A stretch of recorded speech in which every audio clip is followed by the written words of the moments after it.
আসসালামু আলাইকুম ওয়া রাহমাতুল্লাহি ওয়া বারাকাতুহু। আজকে আমি যে বিষয়টা নিয়ে কথা বলবো, একটু ভিডিওটা দেখে নিলে মনে হয় সবচেয়ে ভালো হবে। আজ 8ই অক্টোবর 2025 বিষয়টা নিয়ে কথা বলবো, আনসারকে নিয়ে। একটু ভিডিওটা দেখার অনুরোধ রইল প্রত্যেককে। অগ্নিকাণ্ডের ঘটনায় শত কোটি টাকার বেশি আর্থিক ক্ষতি হয়েছে, পুড়েছে বিপুল পরিমাণ পণ্য। সেই পোড়া কার্গো ভিলেজ থেকেই এবার চুরি করা হয়েছে বেশ কয়েকটি মোবাইল ফোন।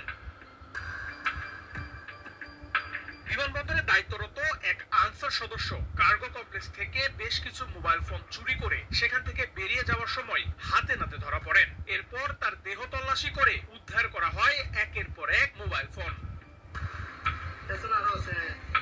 গত 5 নভেম্বর রাতে দায়িত্ব পালনের সময় জেনারুল ইসলাম নামের অভিযুক্ত সেই আনসার সদস্য পোড়া ভবনের ভেতরে ভস্মীভূত দ্রব্যাদি থেকে কিছু বাটন ফোন লুকিয়ে বের করার চেষ্টা করেন। তখন তাকে ঘটনাস্থলে হাতে নাতে ধরে ফেলা হয়। এই ঘটনা চাউর হওয়ার পর থেকেই সবার একটাই প্রশ্ন ছিল, আনসার সদস্যের বিরুদ্ধে কোনো শাস্তিমূলক ব্যবস্থা নেওয়া হয়েছে কি, নাকি অপরাধ করে পার পেয়ে গেলেন অভিযুক্ত সেই আনসার সদস্য। এ নিয়ে গণমাধ্যমে সংবাদ প্রকাশের পর সামাজিক যোগাযোগ মাধ্যমে চলছে নানা আলোচনা সমালোচনা। অনেকেই দোষী আনসার সদস্যের বিরুদ্ধে শাস্তিমূলক ব্যবস্থা নেওয়ার পক্ষে মত দিয়েছেন। ঘটনার গুরুত্ব বিবেচনা করে এবং বাহিনীর জিরো টলারেন্স নীতি বজায় রাখতে সংশ্লিষ্ট আনসার সদস্যকে সঙ্গে সঙ্গে চাকরি থেকে স্থায়ী বরখাস্ত করা হয়েছে।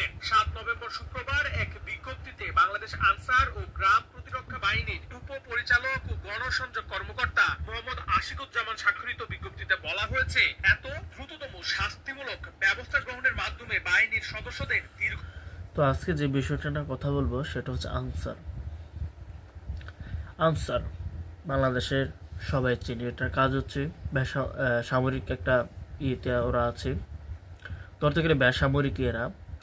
এদের কাজ হচ্ছে পুলিশকে বা বিভিন্ন ক্ষেত্রে সরকারের বিভিন্ন জায়গায় সহযোগিতা করা হচ্ছে এদের মূল কাজ।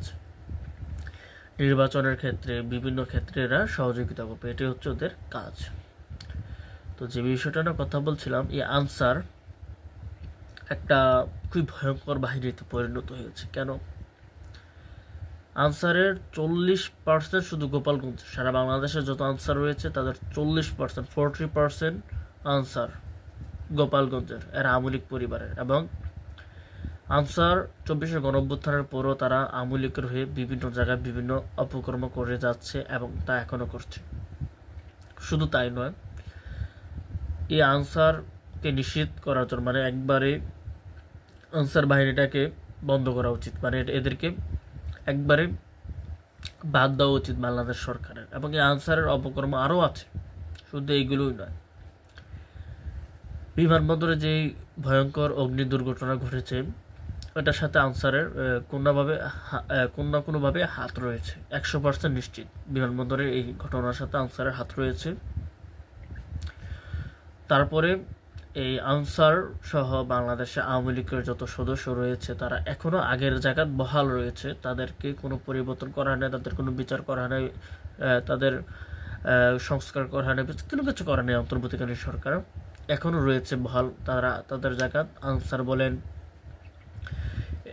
পুলিশ বলেন, আনসার বলেন, বা আওয়ামী লীগের সময় যারা ছিল, বাংলাদেশ বিমানবন্দর বলেন, যেখানে যেখানে ছিল তারা সেখানে রয়েছে। এবং বিমানবন্দরের যে আগুনটা, সেটা মানুষ লাগিয়েছে, এটা কোনো দুর্ঘটনা নয়, এটা একটা হামলা। এই আগুনের ঘটনাটা আনসারের সদস্য বা বিমানবন্দরে থাকা আওয়ামী লীগের সদস্য, ভারতের গোয়েন্দা সংস্থার সদস্যরা মিলে হয়তো এই আগুনটা লাগিয়েছে। আবার মন বলে এটা এইভাবেই লাগিয়েছে, এছাড়া কোনো রাস্তা নেই এই আগুনটা লাগানোর। কারণ এই আগুনটার পিছনে ফ্যাসিস্ট সরকারের সদস্য বা ফ্যাসিস্ট দলের সরকারি কর্মকর্তা বা ভারতীয় গোয়েন্দা সংস্থার কোনো হাত রয়েছে বিমানবন্দর আগুনটা লাগানোর ক্ষেত্রে। তো আনসার এরা আগে থেকেই তারা ছিল, এদেরকে এই বাহিনীটাকে সম্পূর্ণ বন্ধ করে দেওয়া উচিত আনসারকে। আমি ব্যক্তিগতভাবে আনসারকে পছন্দ করি না, কারণ এরা প্রথমত এদের এডুকেশন নাই এত হাই লেভেলের।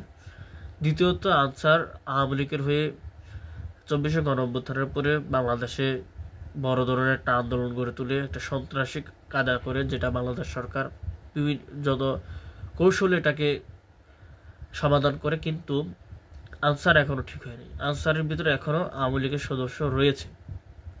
আপনি ওই দুর্ঘটনা ঘটাইছে, মোবাইল নিয়েছে, বরখাস্ত করছে, ঠিক আছে, আরো আনসার আছে তো।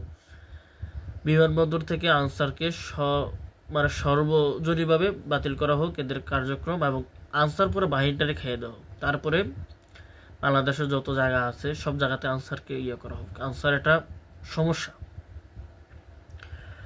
তো বাংলাদেশের বর্তমান যে পরিস্থিতি, এই পরিস্থিতিতে আমাদেরকে আর শক্তিশালী হতে হবে, বাংলাদেশের গোয়েন্দা তথ্য বাড়াতে হবে, কারণ আগামী সামনে নির্বাচনকে কেন্দ্র করে এই আনসার নামক বাহিনীগুলো আওয়ামী লীগের মাধ্যমে বাংলাদেশে অস্থির পরিবেশ হতে পারে।